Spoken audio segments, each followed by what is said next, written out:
Welcome student, आप सभी का एक बार फिर से गुरुकुल कंप्यूटर इंस्टीट्यूट की इस ऑनलाइन क्लासेस में स्वागत है। आज हम आपको जो बताने वाले हैं ये हमारी क्लास 9 है और यहाँ पर हम आपको टॉपिक जो बताने वाले हैं वो है कीवर्ड्स। ठीक है, आप देखिएगा कीवर्ड्स किसे कहते हैं। इससे प्रीवियस में अभी आपने देखा था कि सी लैंग्वेज में टोकन्स किसे कहते हैं।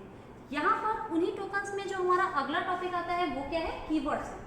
कीवर्ड्स किसे कहते हैं? कीवर्ड्स और प्रीडिफाइंड वर्ड। पहले ही हमने आपको बताया था कुछ हमारे ऐसे वर्ड्स होते हैं जो आपके कंपाइलर में ऑलरेडी स्टोर्ड होते हैं, जिनकी मीनिंग ऑलरेडी कंपाइलर में स्टोर्ड होती है।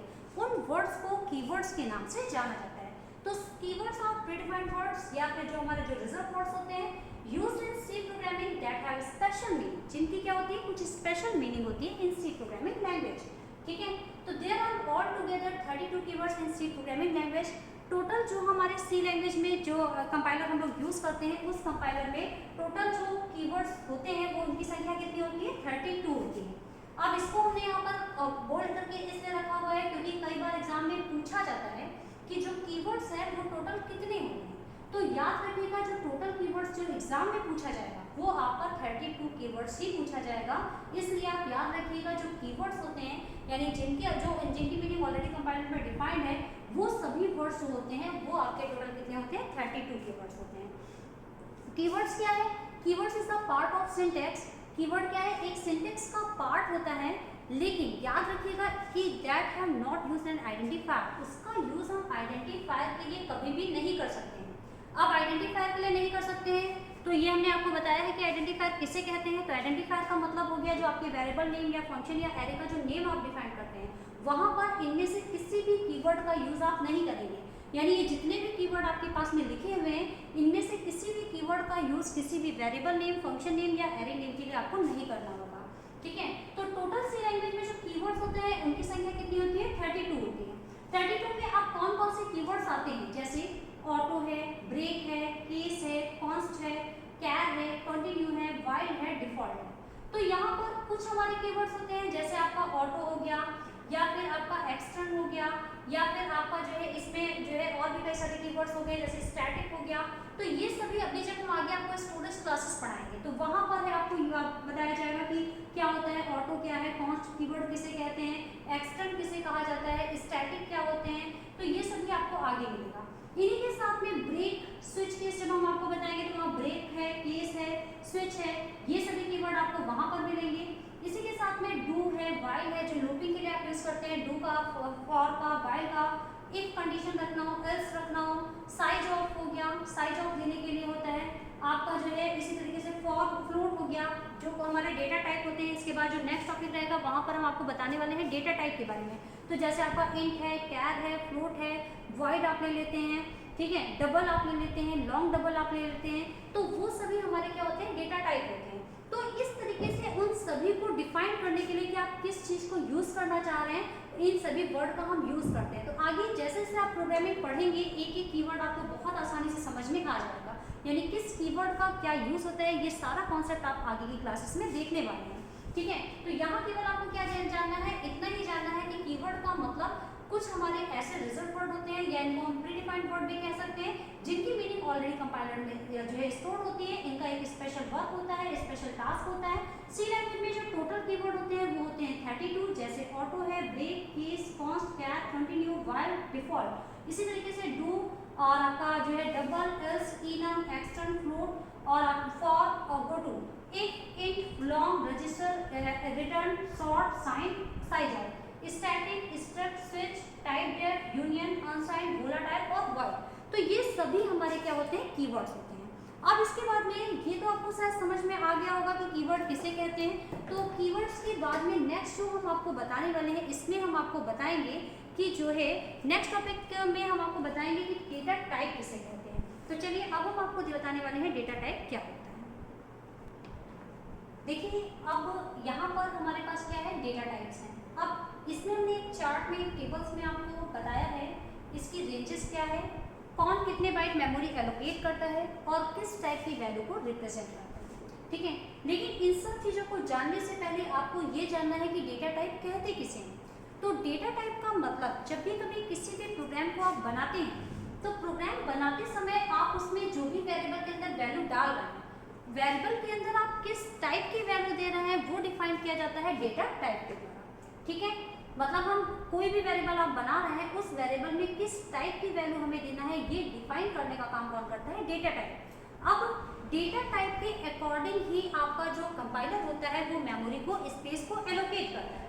जैसे मान लीजिए आपने डेटा टाइप दे दिया। अब देखिए वेरिएबल का डिक्लेरेशन करते समय किया क्या जाता है, एक वेरिएबल का डिक्लेरेशन करते समय आपको पहले यहाँ पर करना होता है डेटा टाइप, यहाँ पर लिखना होता है डेटा टाइप। डेटा टाइप के बाद में वेरिएबल नेम देने होते हैं, यहाँ पर हमें देना होता है वेरिएबल नेम्स, और वेरिएबल नेम के बाद में आपको अगर वैल्यू असाइन करनी है तो वैल्यू असाइन करिए, अदरवाइज हम वेरिएबल नेम देने के बाद में लास्ट में क्या लगाते हैं, एंड ऑफ कैरेक्टर्स, सॉरी यहाँ पे एंड ऑफ स्टेटमेंट लगाते हैं, यानी सेमीकोलन लगाते हैं। तो एक डिक्लेरेशन करते समय आपको सबसे पहले वेरिएबल का डिक्लेरेशन करते समय यहाँ पर रखना होता है डेटा टाइप, और फिर हमें अपने वेरिएबल्स देने होते हैं, और वेरिएबल्स देने के बाद में आपको यहाँ पर लास्ट में सेमीकोलन लगाना होता है। तो अब डेटा टाइप है क्या, डेटा टाइप का मतलब जब भी आप किसी प्रॉब्लम को सॉल्व करते हैं तो उस प्रॉब्लम को सॉल्व करते समय जो आपने प्रोग्राम में वेरिएबल लिया है उसमें किस टाइप की वैल्यू इनिशियलाइज करनी है ये डिफाइन करने का काम डेटा टाइप करता है। कौन कौन से डेटा टाइप होते हैं, जैसे इस टेबल में, इस चार्ट में आप समझेंगे तो यहाँ पर एक तरफ लिखा हुआ है डेटा टाइप्स, डेटा टाइप्स के बारे में। इस जगह पर लिखिए रेंजेस, कौन सी डेटा टाइप की कितनी रेंज होती है, ठीक है। और इसके बाद में लिखा है बाइट्स, ये जो बाइट्स लिखा है ये बाइट्स आपको ये बताता है कि जब आप जिस भी टाइप का, इनमें से जिस भी टाइप का डेटा टाइप देते हैं तो उसी के अकॉर्डिंग मेमोरी को कितना एलोकेट करना है ये बताने का काम कौन करेगा, बाइट्स करेगा। और लास्ट हमारा क्या है, रिप्रेजेंट, यानी किस टाइप की वैल्यू वो रिप्रेजेंट करेगा, किस टाइप की वैल्यू आप उसमें स्टोर करते हैं। तो आइए इसे समझते हैं। जैसे यहाँ पर अब देखिएगा, यहाँ से आपके O लेवल के एग्जाम में बहुत सारे क्वेश्चन पूछे जाते हैं, रेंजेस को लेकर के बहुत सारे क्वेश्चन आते हैं, बाइट्स को लेकर के बहुत सारे क्वेश्चन, 1 या 2 नंबर में इस टाइप के क्वेश्चन आपके छोटे छोटे से पूछे जाते हैं। और ये बहुत सिंपल प्रोग्राम, बहुत सिंपल क्वेश्चन होते हैं, बस आपको ये थोड़ा सा रेंजेस में ध्यान देना पड़ता है। जैसे यहाँ पर हमारे पास डेटा टाइप क्या है, कैर, डेटा टाइप क्या है, कैर है। इसके अलावा अनसाइंड कैर है, इंट है, अनसाइंड इंट है, शॉर्ट है, लॉन्ग है, फ्लोट है, डबल है और लॉन्ग डबल है। ये सभी हमारे क्या है, डेटा टाइप्स हैं। जो कैर है, कैर डेटा टाइप की जो रेंज होती है वो क्या होती है, कैर डेटा टाइप की रेंज होती है -128 से लेकर के 127। ये रेंज आपको याद रखना होगा, रेंज आपके एग्जाम में बहुत बार पूछा जा चुका है, इसलिए रेंज को आप ध्यान रखिएगा कि कैरेक्टर, जब भी आपको कभी कोई भी अपना प्रोग्राम बनाना हो और प्रोग्राम बनाते समय आपको जो वैल्यू चाहिए वो आपका वैल्यू कैसी है, कैरेक्टर है, तो कैरेक्टर वैल्यू के लिए हमेशा आपका जो डिक्लेरेशन होगा वो कैसा होगा, आप यहाँ पर देंगे कैर, और कैर देने के बाद में यहाँ पर अपना जो भी है, जैसे मान लीजिए हमारा वेरिएबल नेम है CH, ठीक है, CH के अंदर हम कोई कैरेक्टर डालना चाह रहे हैं। अब CH के अंदर हम A डालना चाह रहे हैं तो हमने यहाँ पर A, क्योंकि कैरेक्टर है, कैरेक्टर को हमेशा डिफाइन करने के लिए, कैरेक्टर हमेशा देने के लिए सिंगल कोटेशन मार्क का यूज किया जाता है। जब हम बात करते हैं डबल कोटेशन मार्क की तो वो आपका ग्रुप ऑफ कैरेक्टर यानी स्ट्रिंग के लिए यूज किया जाता है। तो आपने क्या किया, डेटा टाइप क्या है, कैर है, वेरिएबल नेम क्या है, CH है, और CH के अंदर वैल्यू हम क्या असाइन कर रहा है, A कर रहा है। तो इसका मतलब ये आपका मेमोरी में एक ब्लॉक बनाएगा, लेकिन इस बार जो ब्लॉक बनाएगा वो ब्लॉक कितने बाइट का होगा, 1 बाइट का होगा, क्योंकि जिस टाइप का डेटा आप यूज करेंगे उसी टाइप के अकॉर्डिंग जो है वो बाइट को रिजर्व करता है। अगर आपने डेटा टाइप कैर ले रखा है मीन्स आपका ये 1 बाइट स्पेस एलोकेट कर लेगा और इस स्पेस का नाम क्या रख देगा, CH। जब आपने किया CH is equal to A तो इसका मतलब इस वाली लोकेशन में A जाकर के स्टोर हो जाएगा, ठीक है। ये कॉन्सेप्ट आप समझ गए होंगे। तो यहाँ पर जैसा भी आप डेटा टाइप देते हैं, डेटा टाइप के बाद वेरिएबल नेम देते हैं, देन आप अपनी वैल्यूज को असाइन करते हैं। लेकिन एक चीज और आ जाती है इसकी रेंजेस। तो रेंज को भी एग्जाम में बहुत बार पूछा गया है, याद रखिएगा। जो हमारा कैरेक्टर डेटा टाइप होता है इसकी जो रेंज होती है -128 से लेकर के 127 तक का होती है, ठीक है, -128 से लेकर के 127 तक का होती है। और कैरेक्टर डेटा टाइप मेमोरी कितना एलोकेट करता है, 1 बाइट मेमोरी एलोकेट करता है।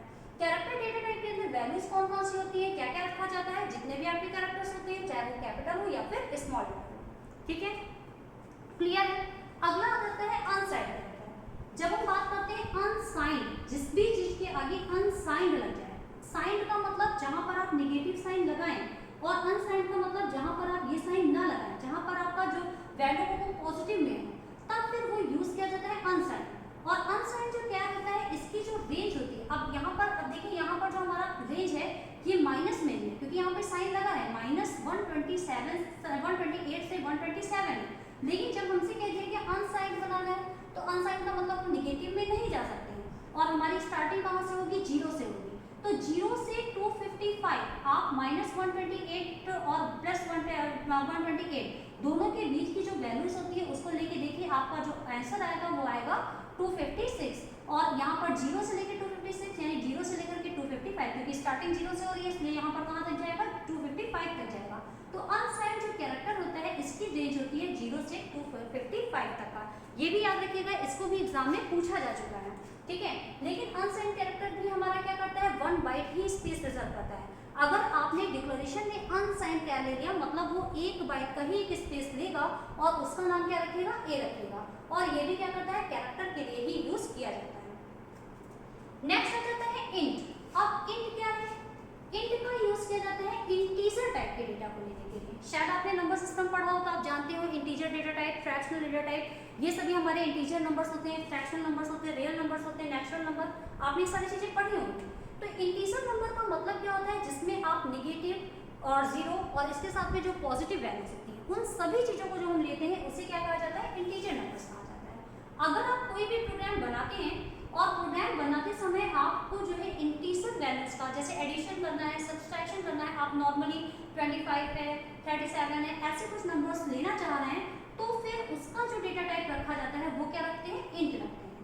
अब इंट में एक चीज याद रखिएगा कि इंटीजर की रेंज होती है और इंटीजर की रेंज को एग्जाम में बहुत बार पूछा जा चुका है। इंटीजर की जो रेंज होती है वो होती है -32,768 से लेकर के 32,767 तक का, यानी इंटीजर की जो रेंज होती है -32,768 से लेकर के 32,767 तक का। इसको याद रखिएगा, ये भी एग्जाम में पूछा जाता है। इंटीजर जो होता है वो कितने बाइट मेमोरी एलोकेट करता है, तो इंटीजर जो आपका डेटा टाइप होता है ये 2 बाइट मेमोरी को एलोकेट करता है। और इंटीजर में रखते क्या है, जो भी हमारे होल नंबर्स आते हैं, जो आपके नेगेटिव नंबर्स भी ले ले और आपके होल नंबर्स को भी ले ले, वो मिला करके क्या हो जाता है, इंटीजर नंबर बन जाता है। जैसे मान लीजिए हमें कोई एक नंबर, यहाँ पर हमने डिक्लेरेशन कुछ ऐसे कर दिया, हमने ले लिया इंट और इंट में हमारे पास जो वेरिएबल है वो x नाम का वेरिएबल है और इसमें हम वैल्यू इनपुट करना चाह रहे हैं 10। इट मीन्स होगा क्या कि जब आपने अपने वेरिएबल का डिक्लेरेशन कुछ ऐसे किया कि आपने यहाँ पर ले लिया डेटा टाइप, फिर इसके बाद में वेरिएबल नेम x है और हमने इसके अंदर वैल्यू साइन किया 10, तो इसका मतलब ये आपके काम क्या करेगा, ये मेमोरी में एक ब्लॉक को रिजर्व करेगा। लेकिन कितना ब्लॉक रिजर्व करना है ये डिपेंड करता है डेटा टाइप पर। तो यहाँ पर डेटा टाइप क्या है, इंट है, तो इंट का मतलब इंट कितने बाइट का को रिजर्व कर रहा है, 2 बाइट को। तो यहाँ पर ये 2 बाइट का एक स्पेस रिजर्व करेगा और इस स्पेस का नाम क्या रख देगा, x। अब आपने x = 10 डाला तो ये 10 हमारा यहाँ पे स्टोर हो जाएगा। तो ये हो गया आपका इंटीजर डेटा टाइप, यानी इस तरीके से इंटीजर को हम दे सकते हैं। इंटीजर की जो रेंज होती है वो -32,768 से 32,767 तक का, यानी टोटल आपकी जो रेंज होती है वो इतनी ही होती है। इसी टाइप के डेटा को आप इसमें स्टोर कर सकते हैं। अगर इससे बड़ी वैल्यूज को, इस रेंज से बड़ी वैल्यू को आप स्टोर करना चाहते हैं तो फिर वो आउट ऑफ रेंज बताने लगता है। और जब ऐसी कंडीशन हो जाती है कि आउट ऑफ रेंज बताने लगे, तब फिर हमें वहाँ पर इंटीजर डेटा टाइप का यूज़ नहीं करना होता है, तब फिर हमें वहाँ पर यूज़ करना होता है लॉन्ग का, ठीक है। क्योंकि लॉन्ग जो होता है, अब हम बात करें यहाँ पर इंटीजर की, तो इंट है गया, अनसाइंड हो गया, शॉर्ट हो गया, लॉन्ग हो गया, ये सभी चीज़ें आपकी इंटीजर पे ही काम करती है, ये सभी चीज़ें होल नंबर पे ही काम करती हैं। लेकिन डेटा टाइप जब आपका ये जो इसको कैटेगराइज किया गया है, ये रेंजेस के अकॉर्डिंग कैटेगराइज किया गया है। यानी जब हम रेंज की बात करते हैं 32,768 से 32,767 तक का, तब आपका जो डेटा टाइप लिया जाता है वो इंट लिया जाता है।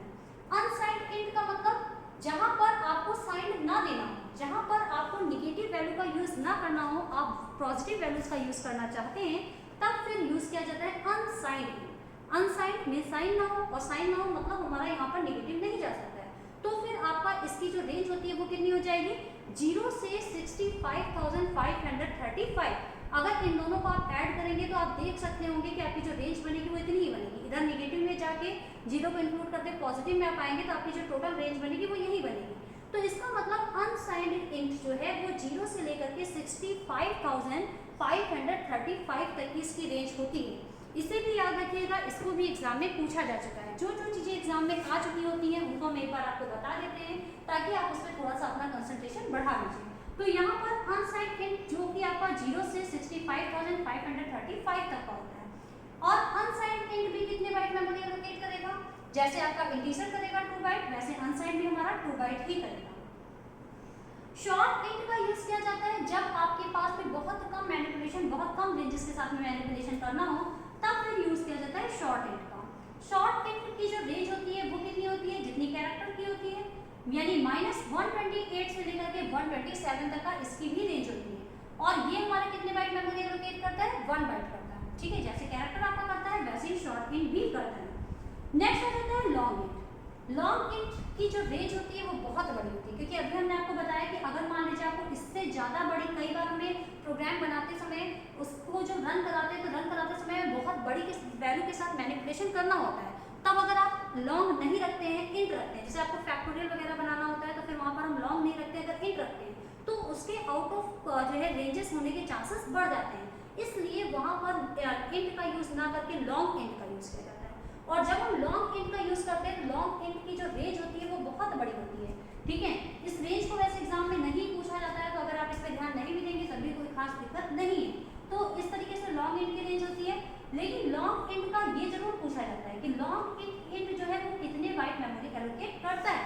तो लॉन्ग इंट जब हम लगाते हैं तो फिर वो 2 बाइट मेमोरी को रिजर्व नहीं करेगा, बल्कि वो 4 बाइट की मेमोरी को रिजर्व करेगा। तो यहाँ आप कितना भी बड़ा नंबर हो उसका आप यूज कर सकते हैं। ठीक है, वो कितने बाइट मेमोरी को यूज करेगा, 4 बाइट को करेगा। तो इस चीज को आप ध्यान रखिएगा कि जो लॉन्ग इंट होता है इसमें हमारी जो मेमोरी एलोकेट होता है वो आपका कितना होता है, 4 बाइट का होता है। नेक्स्ट हमारे पास आता है फ्लोट।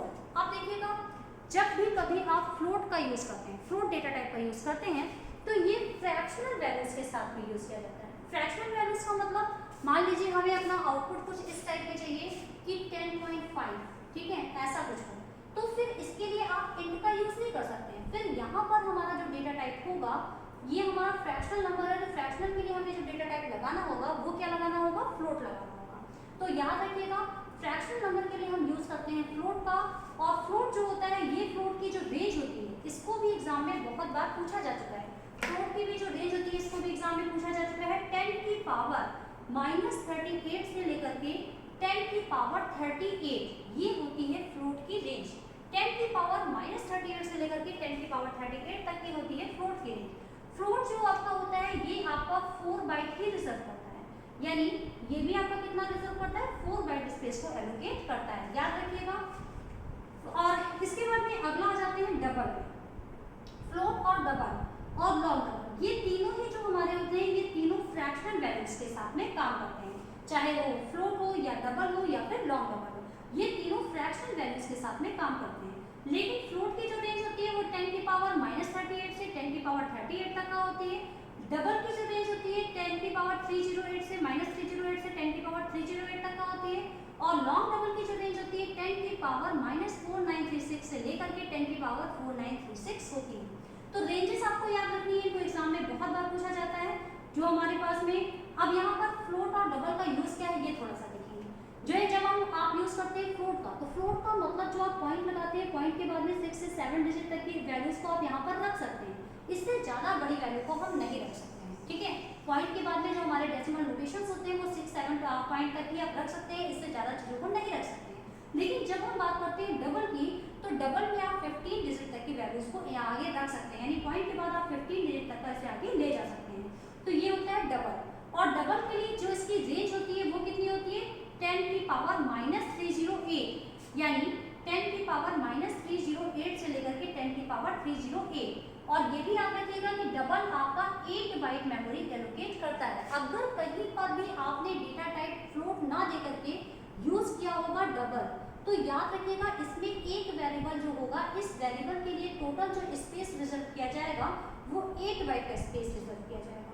और इस 8 बाइट की लोकेशन का नाम क्या रखा जाएगा, x, और इस वेरिएबल के नेम में आप कोई भी वैल्यू को इनपुट करा सकते हैं। ठीक है, ऐसे ही अगला लास्ट हमारा जो डेटा टाइप है उसे हम कहते हैं लॉन्ग डबल। लॉन्ग डबल जो होता है वो डबल से भी इसकी ज़्यादा रेंज होती है, यानी अगर आपको कभी पॉइंट के बाद में 15 डिजिट से भी आगे की चीज़ें चाहिए तो फिर आप यूज़ करते हैं लॉन्ग डबल। और लॉन्ग डबल का जो रेंज होती है वो -4936 से लेकर के प्लस में 4936 तक का, 10 की पावर 4936 तक का आपकी इसकी रेंज जाती है। यहाँ पर जो एग्जाम में क्वेश्चन पूछा जाता है वो लॉन्ग डबल जो होता है इसकी रेंज क्या है, इसके बारे में एग्जाम में पूछा जाता है। तो लॉन्ग डबल जो होता है ये 10 बाइट मेमोरी, ये आपका 10 बाइट की मेमोरी स्पेस को रिजर्व करता है। यानी अगर आपने कभी कोई भी वेरिएबल का डिक्लेरेशन करते समय आपने लॉन्ग डबल रखा है, तो लॉन्ग डबल का मतलब वो 10 बाइट का स्पेस रिजर्व करेगा और इस स्पेस के अंदर जो भी वैल्यू आप इनिशियलाइज करना चाह रहे हैं उस वैल्यूज को ये स्टोर करेगा। ठीक है, तो डेटा टाइप हमारे प्रोग्रामिंग के लिए बहुत इंपॉर्टेंट है। जब भी कभी अगर आप प्रोग्राम बनाते हैं तो वहाँ पर जब आप नए सिरे से आप मान लीजिए एक फ्रेशर हैं और आपको प्रोग्रामिंग का नॉलेज नहीं है, तो ये सारे पॉइंट आपके लिए बहुत ज़्यादा जरूरी हो जाते हैं। और यही नहीं कि सी प्रोग्राम को समझने के लिए सी के अलावा कोई भी आपकी प्रोग्रामिंग लैंग्वेज है, अगर आपने ये कॉन्सेप्ट समझ रखा है कि कीवर्ड किसे कहते हैं, आइडेंटिफायर किसे कहा जाता है, वेरिएबल किसे कहते हैं, डेटा टाइप्स किसे कहते हैं, ऑपरेटर्स क्या होते हैं, तो ये सभी पॉइंट केवल सिर्फ सी लैंग्वेज वाले ही स्टूडेंट्स नहीं बल्कि कोई भी प्रोग्रामिंग लैंग्वेज आप सीखना चाहते हैं तो उन सभी चीज़ों के लिए ये मेन पॉइंट्स होते हैं, इनको जानना बहुत ज़रूरी होता है। तो इतना क्लियर हो गया होगा, यहाँ तक का समझ में आ गया होगा। अब इसके बाद में जो हम आपको टॉपिक बताएंगे उस टॉपिक में हम आपको बताने वाले हैं कांस्टेंट के बारे में। ये भी एग्जाम में कई बार पूछा जाता है कांस्टेंट क्या होता है, आप जानेंगे कांस्टेंट किसे कहते हैं। कांस्टेंट के बाद में जो नेक्स्ट टॉपिक हम आपको बताने वाले हैं वो हो जाएगा आपका ऑपरेटर्स। ये दोनों ही टॉपिक मोस्ट इंपॉर्टेंट रहेंगे, यानी नेक्स्ट क्लास में हम आपको ये सभी चीज़ें बताने वाले हैं। तो अभी तक में आपने जितना कुछ हमने बताया होगा ये समझ में आ गया होगा। अगर आपको नहीं समझ में आता है तो आप ये सभी चीज़ें हमसे पूछ सकते हैं। तो आज के लिए इतना ही रखते हैं, आप सभी घर पर रहिए, सेफ रहिए, सुरक्षित रहिए। आज के लिए इतना ही, थैंक यू।